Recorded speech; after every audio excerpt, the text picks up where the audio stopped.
नमो अर्हन्ताडं नमो सेत्थाडं नमो आयरियाडं नमो उवच्छायाडं नमो लोए सवसाहूडम् मंगलम भगवान वीरो मंगलम गौतमो गणी मंगलम कुंद कुंदात्यो जैन धर्मोस्तु मंगलम सर्वमंगल्य मांगल्यम सर्वकल्याणकारकम प्रधानम सर्वधर्माणां चैनं जयतु शासनं चैनं जयतु शासनं चैनं जयतु शासनं मोक्षमार्गस्य नेतारं भेत्तारं कर्मभूभृतां ज्ञातारं विश्वतत्त्वानां वन्दे तद्गुणलब्धये वन्दे तद्गुणलब्धये वन्दे तद्गुणलब्धये मङ्गलमय मङ्गलकरण वीतरागविज्ञान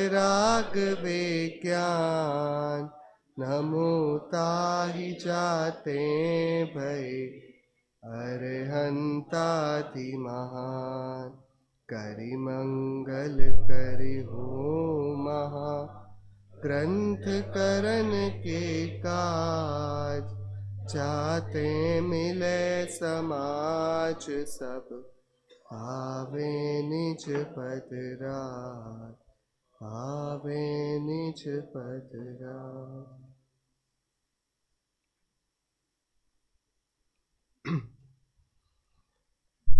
आचार्य भगवान कुंद कुंदेव और उनके द्वारा पुनर्प्रतिष्ठापित यह सुंदर मोक्ष मार्ग, जिसकी चर्चा हम सभी आदरणीय आत्मार्थी विद्वान पंडित श्री भागचंद जी चांजेर द्वारा रचित इस सत्ता स्वरूप ग्रंथ के आधार से कर रहे हैं। हम जब चर्चा कल कर रहे थे तब हम इस स्थल पर पहुँचे थे।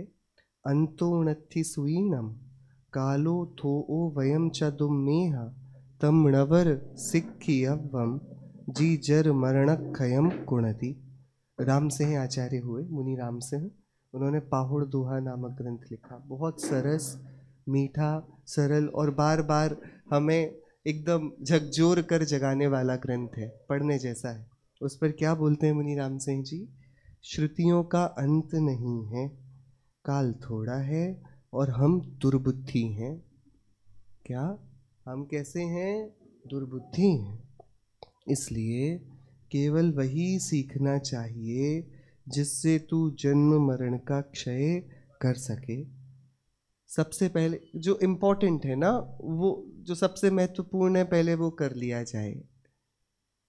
बाकी सब ठीक है, होगा ठीक है, नहीं होगा तो भी ठीक है।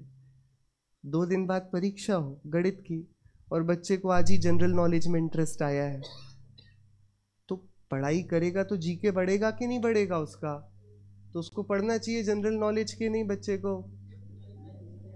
अरे नॉलेज नहीं बढ़ाना चाहिए उसको जनरल कि बढ़ा लेना। पहले जिसकी परीक्षा है उसकी तो तैयारी कर ले, इसकी तैयारी हो जाए, इसके बाद जो पढ़ना है पढ़, क्योंकि समय थोड़ा है। तो 2 दिन में पहले पढ़ाई करके परीक्षा निकाल लो, उसके बाद समय मिले तो पूरा साल है, और नहीं मिले तो कोई बात नहीं, परीक्षा तो हो गई। ऐसे ही हमें नहीं पता अपनी परीक्षा कब है भैया, हमारे लिए तो कोई डेट शीट ही नहीं आई है। नहीं पता मरण कब दस्तक देगा, कब सारे संयोगों से एक क्षण में वियोग हो जाएगा। उसके पहले जो आना है इम्पोर्टेंट, मोस्ट इम्पोर्टेंट, क्या? जीवन भर की आराधना का जो फल होना चाहिए, समाधि, जो इस जीवन में मृत्यु की विजय की उद्घोषणा करता है, वो समाधि की कला, स्वरूप में विश्रांति की वो विधि यदि हम नहीं सीख पाए तो फिर बाकी सब पढ़ा क्या मतलब का, कुछ काम नहीं आएगा। ये वाली बात यहाँ पर मुनि राम सिंह जी ने बताई हमें। गुरुदेव श्री के चरणों में बैठकर भी हम सभी ने कल थोड़ी चर्चा इसी की करी थी। और आखिरी में उन्होंने एक बात बोली थी, हमारा कान पकड़ा था और बोला था, तू संयोग को देखता है, स्वभाव को नहीं देखता। क्या देखते हैं हम? संयोग को। किसे नहीं देखते? संयोग को देखते हैं, स्वभाव को नहीं देखते। ये संयोग मतलब क्या? संयोग जानते हैं आप? संयोग कि जो मेरे बाहर का है और मेरे पास भटकता दिखाई दे रहा है, जो मैं नहीं हूं, जो मैं नहीं हूं, वो सब कुछ यदि मेरे पास एकत्रित हो गया है तो वो सब संयोग है। ये संयोग तो मुख्य हो गया, और जो पीछे छूट गया वो छूट गया स्वभाव।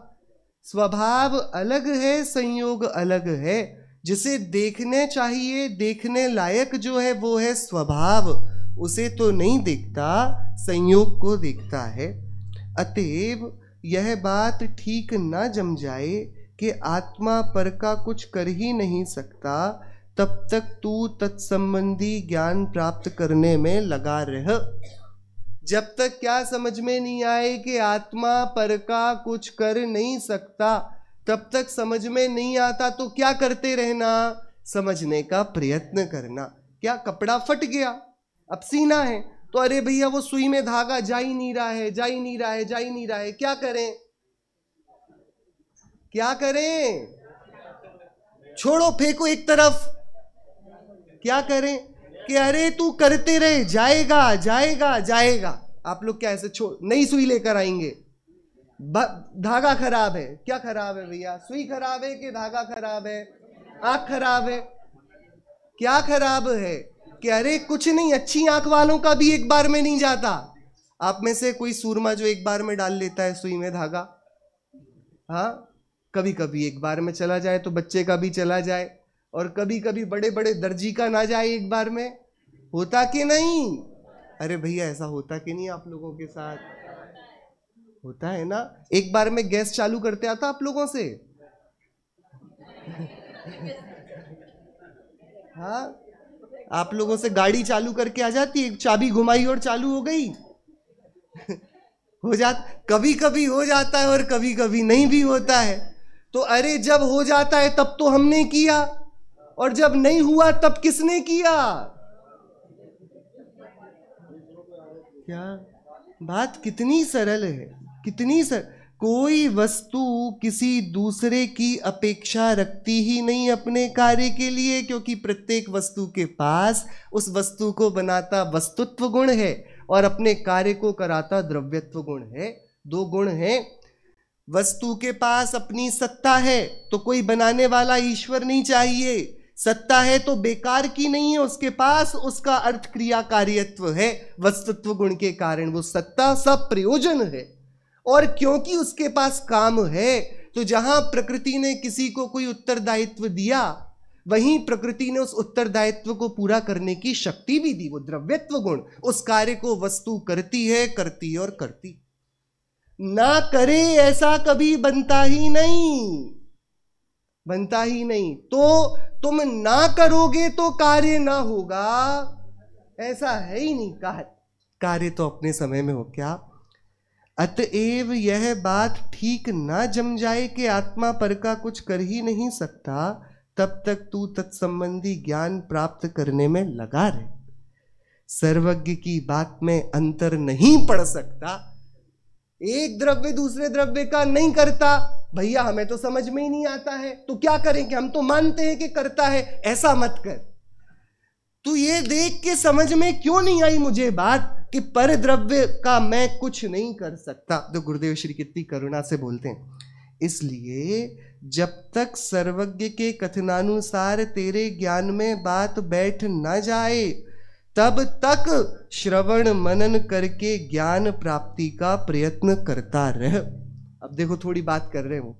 बाप दादा के लिखे हुए बही खाते की कोई बात यदि समझ में नहीं आती तो कहता है कि पिताजी तो बहुत होशियार थे, उनकी भूल हो ही नहीं सकती, मेरी ही गलती होगी। बार बार देखता है क्या है ये, समझ नहीं आ रहा है क्या है, लेकिन पापा ने गलत नहीं लिखा होगा। मैं ही नहीं पकड़ पा रहा हूं, मैं ही नहीं समझ पा रहा हूं, बार बार देखता, ऐसे करके देखता, ऐसे करके देखता, पूछता है भैया तुमको समझ में आ रहा क्या लिखा है?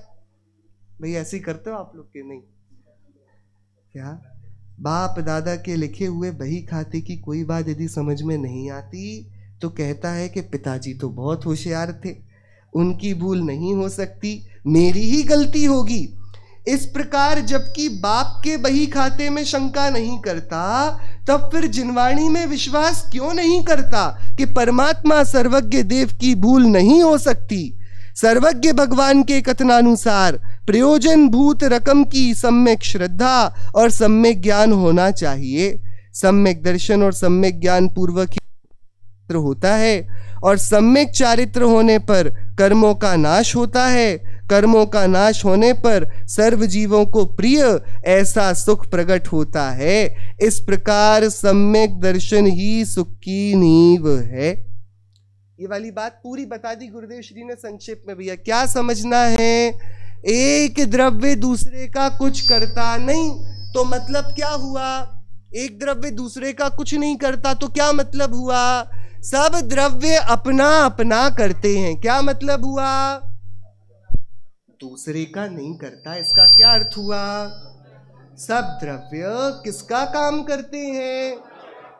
अपना अपना। सारे द्रव्य अपने अपने परिणाम को कर रहे हैं। तो क्या मतलब हुआ कि दूसरे की चिंता करी जाए, कितनी करी जाए? कि दूसरे की चिंता करके कोई लाभ होता नहीं, कोई चिंता काम नहीं आती। चिंता चिता समान बखानी, बुद्धि करत है कारी। चिंता से और कुछ नहीं होता, बुद्धि काली हो जाती है। चिंता अच्छी चीज नहीं है। पंडित दयानंद राय जी का भजन है, काहे को सोचत अति भारी रे मन। क्या मन को समझा रहे पंडित जी साहब? क्या? अरे मन, तू इतना भारी, इतना सारा क्या सोचता है? सब द्रव्यन की तीन काल की विधि न्यारी की न्यारी। केवल ज्ञान विषय प्रतिभासी, सो हो है सारी। काहे को सोचत अति भारी रे मन। भैया तुम क्यों सोचते हो? हम कितना सोचेंगे? कोई योजना बनाई जाए कल के दिन, इतनी उमस नहीं पड़े, कितनी सहूलियत।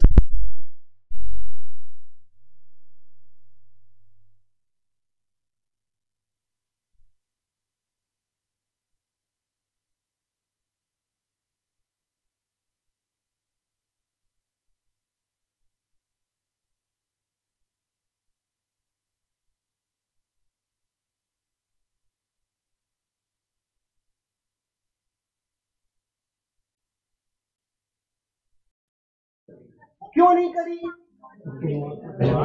चलती नहीं। और यदि यहीं बीच में कोई जोर जोर चिल्लाने लगे तब क्या करोगे? अब बात बिल्कुल बदल जाएगी। हम कर्ता वहां बनते हैं जहां लगता है हमारी चली, जहां हमें लगता है कि बात दाल गलने वाली नहीं, वहां हम प्रयत्न भी नहीं करते। तो अब यही समझना है ना कि हमारी चलती कहाँ है।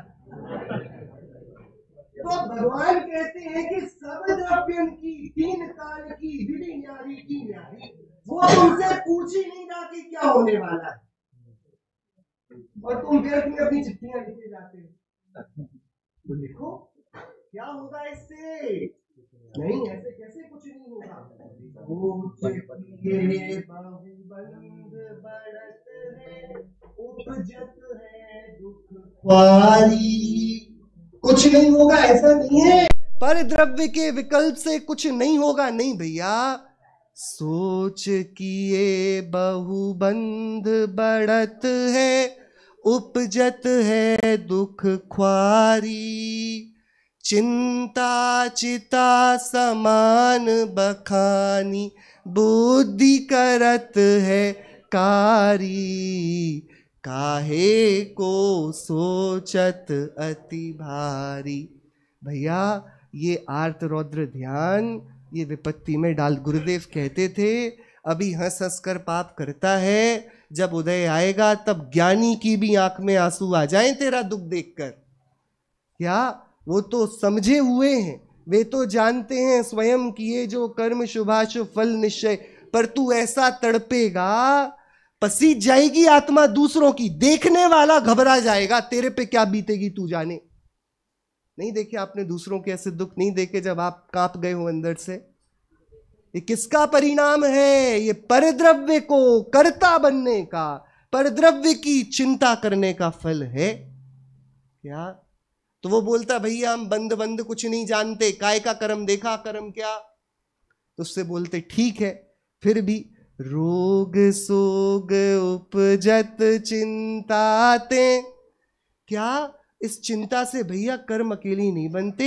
आज का विज्ञान मानता है शारीरिक 70% रोग मानसिक व्याधि से आते हैं। मानसिक चिंताओं से ब्लड प्रेशर बढ़ता है, शुगर आ जाती है, कितनी व्याधियां सिर्फ चिंता से होती हैं।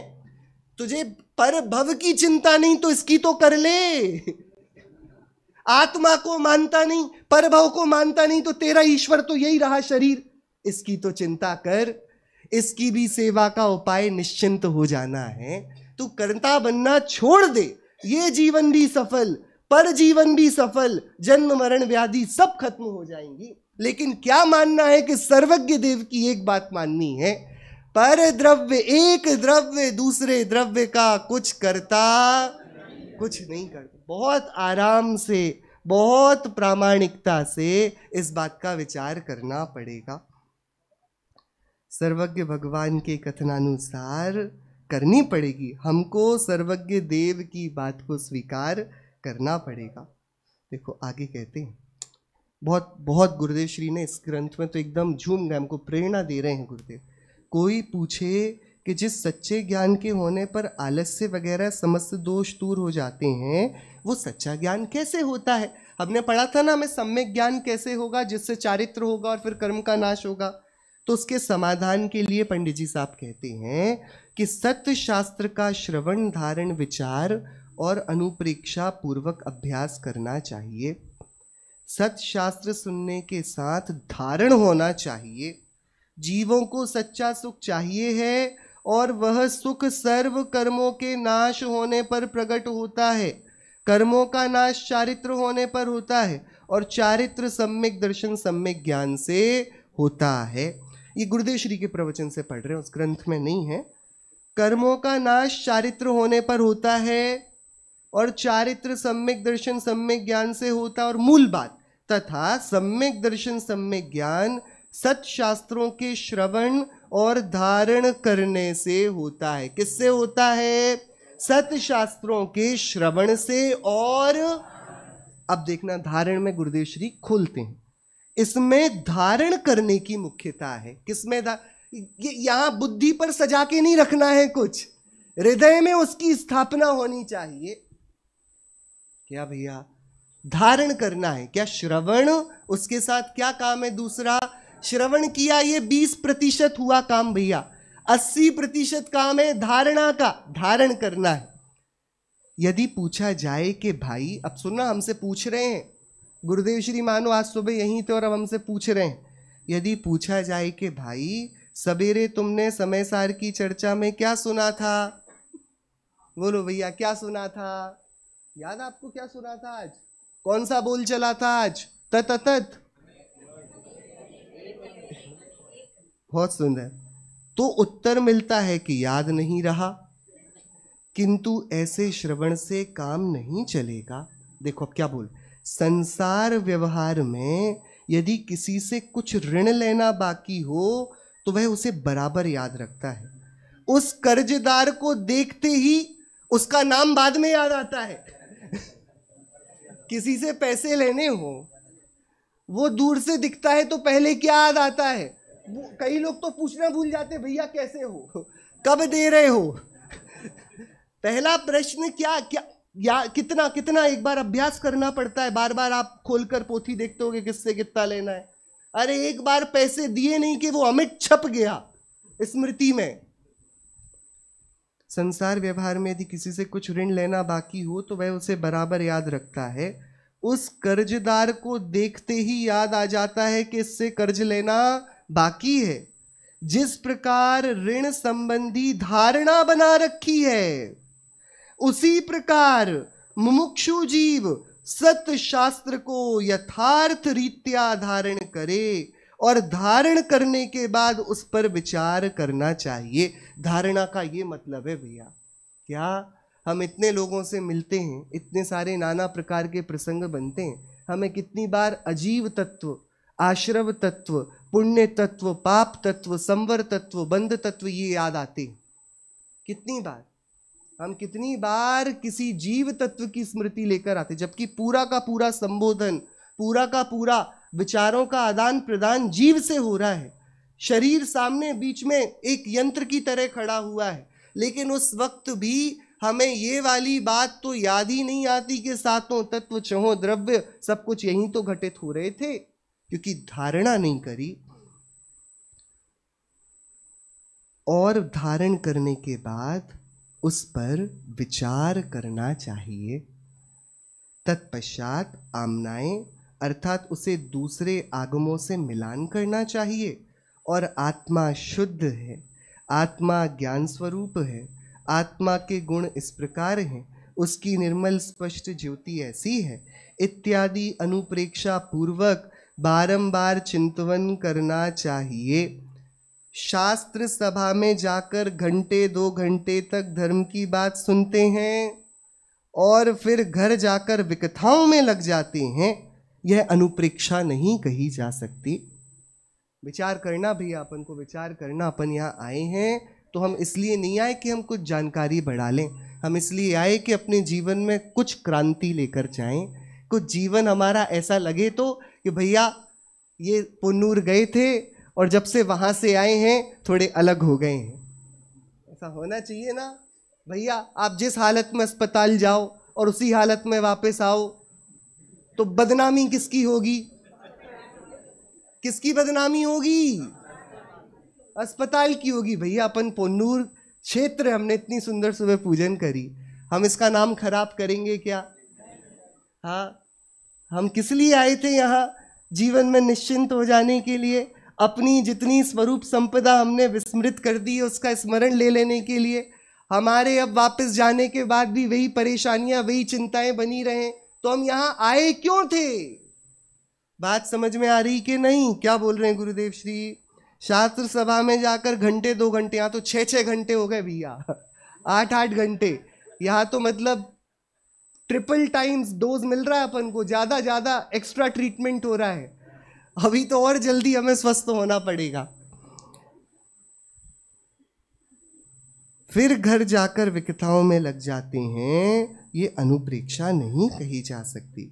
यहाँ पर धारणा और अनुप्रेक्षा दोनों का प्रयोग किया गया है। इसमें धारणा का अर्थ वर्तमान में सुनते समय याद रखना है और अनुप्रेक्षा का अर्थ याद रखी हुई बात को बाद में बारंबार विचार करना है। विचार, गुरुदेव श्री का जीवन हम देखेंगे तो हमें समझ में आएगा अनुप्रेक्षा क्या होती है। क्या उनकी सभा में सबसे पहले कौन पहुंचता था? स्वयं ही पहले पहुंचकर क्या अध्ययन, पूरा जीवन कितना बताते, हमने तो कितना क्या अभ्यास किया, पढ़ा सब कुछ। पढ़ाई एक शुद्धात्मा की बात, आप समझना क्या, क्योंकि पता था उनको कि काल थोड़ा है और हम दुर्बुद्धि हैं, तो हमें गुरुदेव ने एक आत्मा बता दिया, एक शुद्ध स्वभाव की। क्या उन्होंने कितना सुंदर मैं कैसा हूं इसका स्वरूप हमें बता दिया। देखिए इसके बाद क्या बोल रहे हैं। अब कहते हैं आगम के यथार्थ अभ्यास का अवसर दुर्लभ है भाई। इस संसार का परिभ्रमण आजकल का नहीं है किंतु अनादिकालीन है। इसमें जगत की वकालत वगैरह का अभ्यास करते करते दम निकल गया, उसमें शास्त्राभ्यास का अवसर मिलना दुर्लभ है। अनादिकाल से तेरा अधिकांश समय तो एक इंद्रिय पर्याय में चला गया। त्रस्त की स्थिति मात्र 2000 सागर की है। कितनी स्थिति है त्रस्त की? 2000 सागर भैया, कुछ नहीं होते 2000 सागर। स्थावर की स्थिति के सामने 2000 सागर कुछ नहीं होते। हमें पता नहीं है आत्म विराधना का फल कितना गंभीर है। एक इंद्रिय काल को देखते हुए त्रस का काल अत्यंत अल्प है। मनुष्य पर्याय पाकर भी यदि आत्मा का भान नहीं किया तो त्रस पर्याय का समय समाप्त होते ही फिर जीव कहाँ जाएगा? एक इंद्रिय में जाएगा। क्या? फिर जाना ही है, कुछ करो या ना करो। दूसरे देश में जाना हो तो वीजा लेके जाना पड़ता है। क्या लेके जाना पड़ता है? वीजा लेके जाना पड़ता है। वो एक ड्यूरेशन का होता है, 6 महीने का, 1 साल का, 2 साल का। अब आप या तो रिटर्न टिकट लेके जाओ या रिटर्न टिकट लेके नहीं जाओ, लेकिन अवधि पूरी होगी तो वो देश आपको डिपोर्ट कर ही देगा। आपके हाथ में नहीं है, उतनी अवधि में वापस जाना ही है। हम जो अभी है ना वीजा लेके घूम रहे भैया त्रस पर्याय में, क्या जीव का जो घर है वो तो निगोद ही है। यदि स्वरूप, 2 घर हैं अपने, 2 पते हैं बस, या तो निगोद या सिद्धत्व। हमें चयन करना है कि हम किस घर में अपना घर बनाना चाहते हैं। 2 हैं, ये बाकी सब तो हॉलीडे है। अभी सब गर्मियों की छुट्टियां मनाई जा रही हैं। देखो छुट्टी लेने भी गर्मियों में निकले हैं अपन। कठिन बात है ये। क्या थोड़ी सी अभी स्थिति है त्रस पर्याय की, उसमें भी मनुष्य भाव मिल पाना, जिसमें सिद्धत्व का पुरुषार्थ किया जा सकता है, उसकी स्थिति तो सागरों में क्या, संख्यों में क्या, संख्यात क्या, शतक भी नहीं बनता, इतनी सी है, वर्षों में है।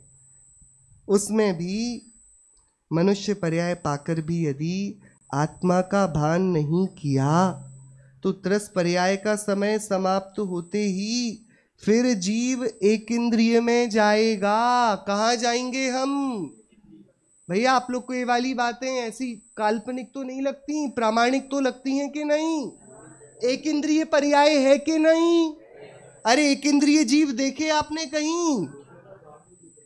अरे जिस पहाड़ पर चढ़े थे उसका पत्थर पत्थर, पत्ता पत्ता, लकड़ी लकड़ी सब एक इंद्रिय है। एक नदी फूटती वहां से तो वो नदी का जल भी एक इंद्रिय होता। आग लग जाए उधर जंगल में, वो आग एक इंद्रिय है। जो पवन बहती है वो एक इंद्रिय है। हर जगह पूरा लोक ठसा ठस एक इंद्रिय जीवों से भरा है। ठीक है, देखो आपसे एक सरल गणित सरल अपन कर लें। क्या लगता है यहाँ पुन्नूर धाम में मनुष्य ज्यादा हैं कि मच्छर ज्यादा हैं? हाँ अरे बोलो भैया, जिसने गिने हो वो बताओ कि गिनने की क्या बात है इसमें। ठीक है, तो मनुष्य ज्यादा है कि मच्छर की इस गणना में? तो मच्छर जीत गए। मच्छर ज्यादा है कि चींटियां ज्यादा हैं?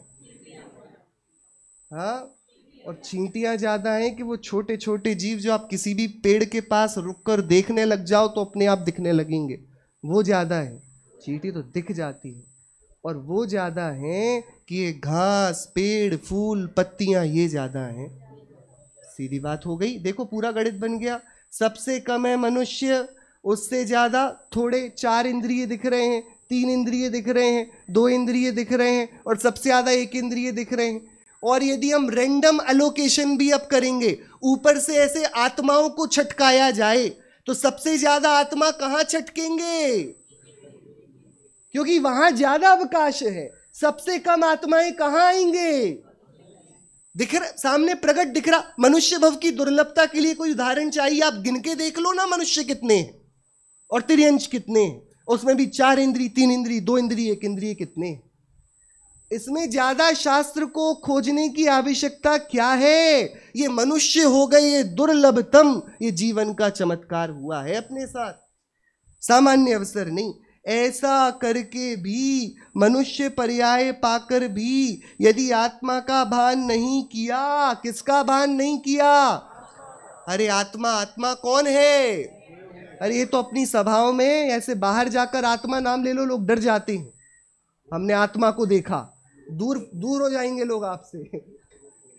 इस घर में आत्मा रहती है। आप जाओगे ऐसे घर में जहां आत्मा रहती है? आत्मा कितना मीठा शब्द। आत्मा यानी को, आत्मा मतलब मैं, जैसे पापा, मम्मी, दादा, ऐसे आदा। प्राकृत में आत्मा को क्या बोलते? आदा।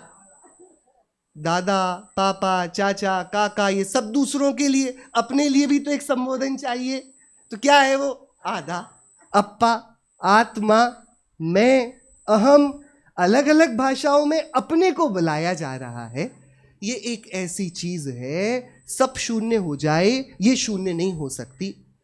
जैसे कि अपन ने उस दिन चर्चा करी थी ना, स्वप्न सही है कि जागृति सही है। हाँ, सपने में आप को प्यास लगी बहुत तेज, तो प्यास लगी कि नहीं लगी आपको? अरे सपने में बहुत तेज प्यास लगी है तो प्यास लगी कि नहीं लगी? हाँ, कि जागते ही गायब हो गई, लेकिन जब सपने में थी तब लगी थी ना, तो प्यास तो झूठी हो गई, ठीक है। और अभी लग रही है प्यास, तो अभी ये वाली प्यास सच्ची है क्या? कि थोड़ी देर तक कोई पानी नहीं दे तो अपने आप फिर इसको भी भूल जाओगे। हो जाता कि नहीं? कि अपने अपने उस कर्म का उदय जब तक चलता है तब तक वैसी वासना रहती है, फिर वो वासना चली जाती है। तो ये वाली प्यास भी सच्ची नहीं। लेकिन सपने में भी मुझे लगी और अभी भी मुझे लगी, इन दोनों परिस्थितियों में प्यास का लगना नहीं लगना तो काल्पनिक है, लेकिन मैं, मुझे, मेरा, ये कभी नहीं हटाया जा सकता। ये दुनिया सत्य है कि नहीं, कि दुनिया का नहीं पता मुझे, मैं इसको देखने वाला सत्य हूं। ये मैं, ये आत्मा, इसकी सत्ता का निर्णय करना। ये मनुष्य पर्याय पाकर यदि आत्मा का भान नहीं किया तो त्रस पर्याय का समय समाप्त होते ही फिर जीव एक इंद्रिय में चला जाएगा। एक इंद्रिय पर्याय में जन्म मरण करके जीव ने अनंत दुख पाया है। यह मनुष्यत्व अत्यंत दुर्लभ है। एक इंद्रिय पर्याय में मात्र स्पर्शन इंद्रिय संबंधी किंचित ज्ञान होता है, वहाँ अनंत दुख है। तो किसी ने पूछा कैसा दुख है, तो गुरुदेव बताते हैं आत्मा को नहीं जानने के फल में कैसा दुख मिलता। किसी छोटे राजकुंवर को खूब श्रृंगार करके विश्व के किसी सबसे बड़े कारखाने की अग्नि की भट्टी में डालकर यदि जीवित जला दिया जाए और उसे समय जो पीड़ा हो, उससे भी अनंत गुणी वेदना एक इंद्रिय दशा में प्रत्येक जीव अनंत बार भोग चुका है। ये आत्मा को नहीं जानने के अपराध का दंड है, दंड है। आत्मा को जानना भैया अपन को क्या, ज्ञानी जितने जीव हुए ना, उन्होंने तो एक आत्मा की ही धुनी लगाई, आत्मा की। पंडित दयानंद राय जी ने तो क्या गजब किया, भगवान की भक्ति करते थे, चैतन्य की भक्ति करी, भगवान की आरती करते थे, उन्होंने आत्मा की आरती लिख दी। आप लोगों ने करी आत्मा की आरती के नहीं? मंगल मूर्ति आत्म राम, तन मंदिर मन उत्तम ठान। मंगल मूर्ति आत्म राम, तन मंदिर मन उत्तम। पंडित दयानंद राय जी ने आत्मा की आरती लिखी, आत्मा की आरती। कैसा? मेरी आरती। आप लोग गाएंगे साथ में तो आपको अच्छा लगेगा और निद्रा भी नहीं आएगी। हाँ, मंगल मूर्ति आत्म राम, तन मंदिर मन उत्तम ठान। मंगल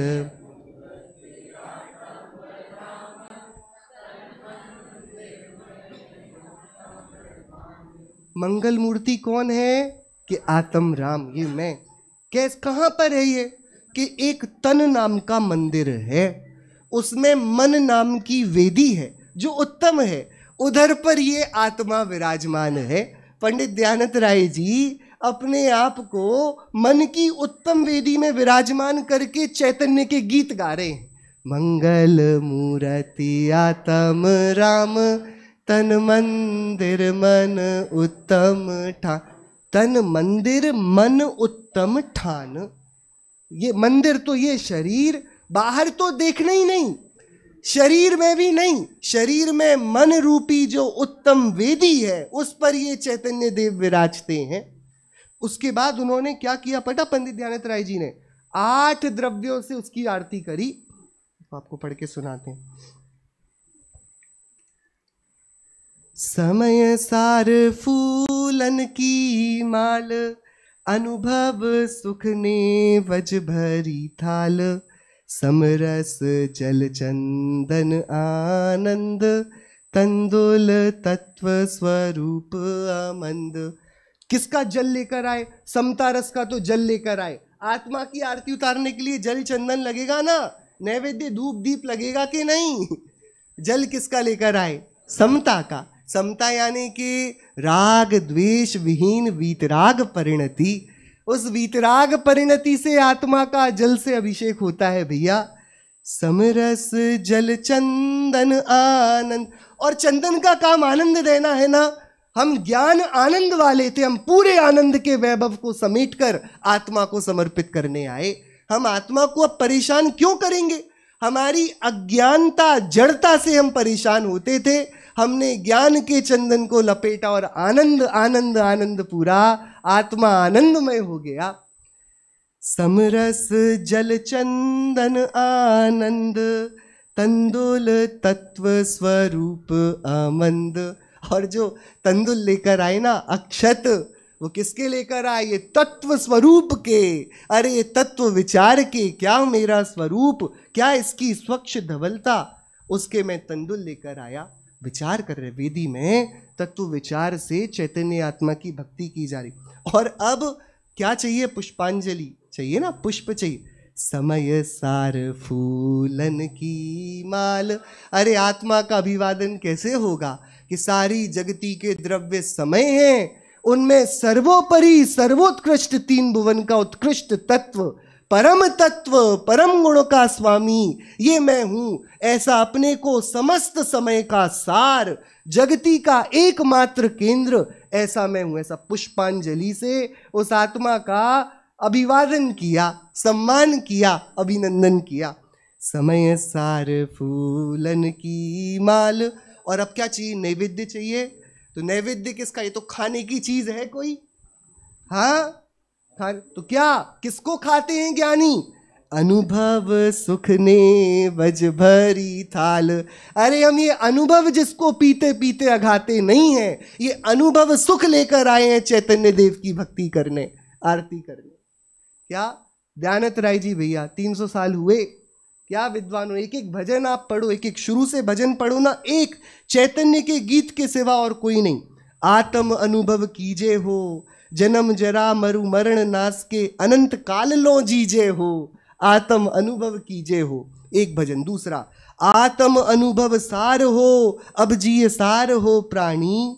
विषय भोग फड़ीने तो ही काट्यो, मोह लहर चढ़ी भार हो। आत्म अनुभव सार हो।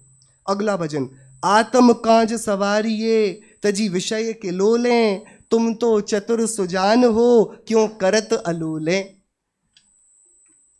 आत्म जान रे जान रे जान। आत्म जाना मैं जाना ज्ञान स्वरूप। आत्म जानो रे भाई, आत्म महबूब यार, आत्म महबूब। आत्म रूप अनुपम है, घटमाही विराज। एक एक भजन पढ़ रहे भैया, लाइन बता रहे हैं आपको। पूरे आप भजन देखोगे, दयानंद राय जी के देखो, दौलत राम जी के देखो, बुद्धजन जी के देखो, भूधरदास जी के देखो, भागचंद जी के देखो। संत निरंतर चिंतत ऐसे, आत्म रूप अबाधित ज्ञानी। संत निरंतर चिंतत ऐसे, आत्म रूप अबाध। मुनिराज किसका विचार कर रहे हैं? आत्मा का। क्योंकि गुरुदेव क्या कह रहे हैं? एक आत्मा को जाने बिना निगोध सामने खड़ा है, एक इंद्रिय दशा सामने खड़ी है। इसके बाद बहुत विस्तार से गुरुदेव श्री ने शास्त्र स्वाध्याय की बहुत प्रेरणा दी। इसके बाद अब वे क्या कहते हैं? कल की जो अपन ने बात शुरू करी थी, जो प्रकरण चल रहा है, जो भगवान के पास जाकर पूजा स्तोत्र इत्यादि तो करता है, किंतु यह निर्णय नहीं करता कि भगवान कौन है और मैं कौन हूँ, उसे धर्म कैसे होगा। हमें निर्णय करना है कि हम भगवान के पास भी आए हैं तो क्यों आए हैं। वह अपने बचाव के लिए कहता है कि हम पंचम काल के अल्प बुद्धि वाले प्राणी हैं, इसलिए हम तत्व का निर्णय नहीं कर सकते। किंतु यह बात वीतराग मार्ग में नहीं चल सकती। तत्व निर्णय में किसी भी प्रकार की गड़बड़ी नहीं चल सकती। भैया संसार के काम में तो तेरी बुद्धि चलती है, वहां तुझे पंचम काल बाधक नहीं होता, और इस तत्व निर्णय में तेरी बुद्धि नहीं चलती। यह बात ही गलत है।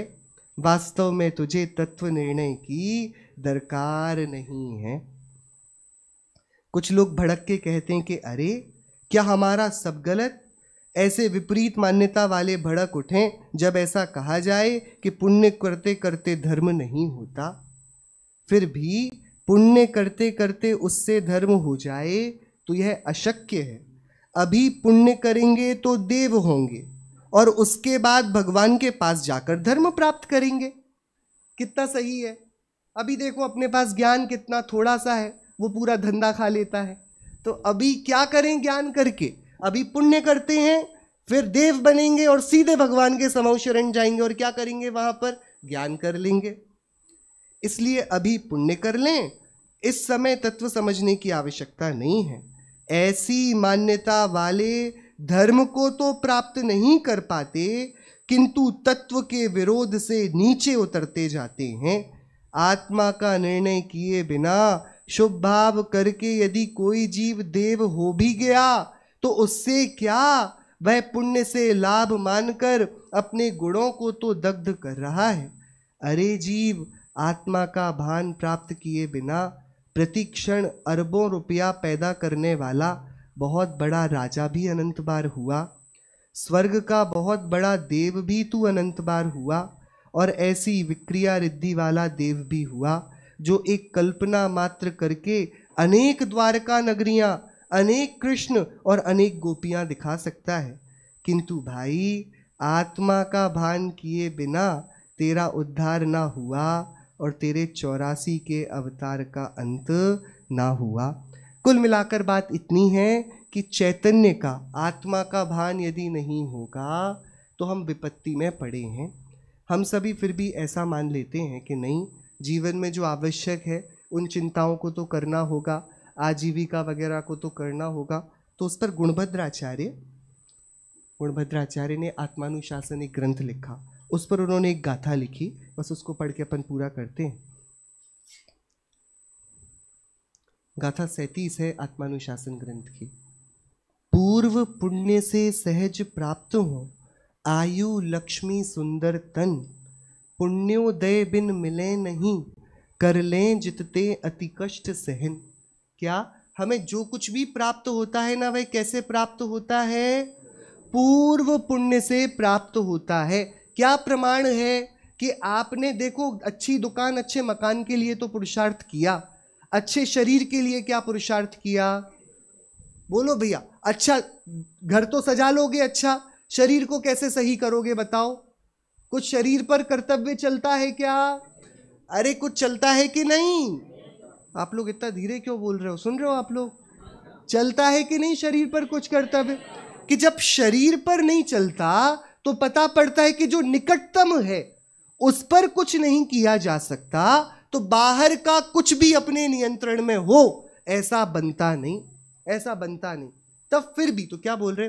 पूर्व पुण्य से सहज प्राप्त हो आयु लक्ष्मी सुंदर तन, पुण्योदय बिन मिले नहीं, कर लें जितने अति कष्ट सहन, कार्य कुशल जो श्रेष्ठ पुरुष वे, करके मन में यही विचार, इस भव हेतु यत्न शिथिल कर, पर भव का करत।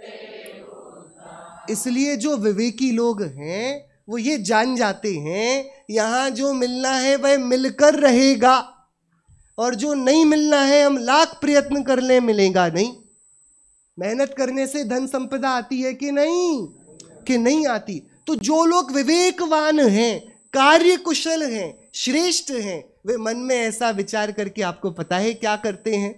इस भव हेतु यत्न शिथिल कर, यहाँ की जिंदगी को ऑटो पायलट पे छोड़कर जो होगा सो होगा, पर भव का करते उद्धार। अरे मैं अनादि निधन रहने वाला ये जीव शाश्वत वस्तु, इस थोड़े काल रहने वाली पर्याय की चिंता में अपना भव क्यों जलाऊं? मैं कुछ ऐसा करूं कि इस भव का अभाव हो जाए। पर भव का उद्धार करने के लिए वे प्रयत्न करते हैं। जैसे जिन लोग के घर पे दुकान होगी, आप लोग दुकान चलाते कि नहीं चलाते? कैसे करते हो? सुबह सुबह दुकान खुलती होगी, सफाई होती होगी उसकी, उसके बाद आप लोग कहाँ, दुकान के अंदर बैठते हो कि सड़क पे बैठते हो? कहाँ बैठते हो? दुकान सड़क पर। और फिर सड़क से एक एक का हाथ पकड़, अरे आओ भैया थोड़ा कुछ खरीद लो। क्या करते हो? चिल्ला, आ जाओ ले लो ले लो, 100 के दो 100 के दो। क्या करते हो? कि कुछ नहीं, सुबह दुकान खोली, सफाई करी और अपनी गद्दी पर बैठ गए। अब जिसको आना होगा अपने आप आएगा, लेना होगा अपने आप। प्रयत्न क्या करोगे? इससे ज्यादा से ज्यादा क्या कर सकते हो? थोड़ा एडवर्टाइजमेंट कर दोगे, थोड़े होर्डिंग लगा दोगे, लेकिन तब भी जो माल बिकना है वो दैव के अधीन ही है ना। तो फिर कोई पूछ कुतर्क करेगा, अच्छा ठीक है तो हम दुकान तो खोलते हैं ना कम से कम, कि भैया मत खोल एक दिन।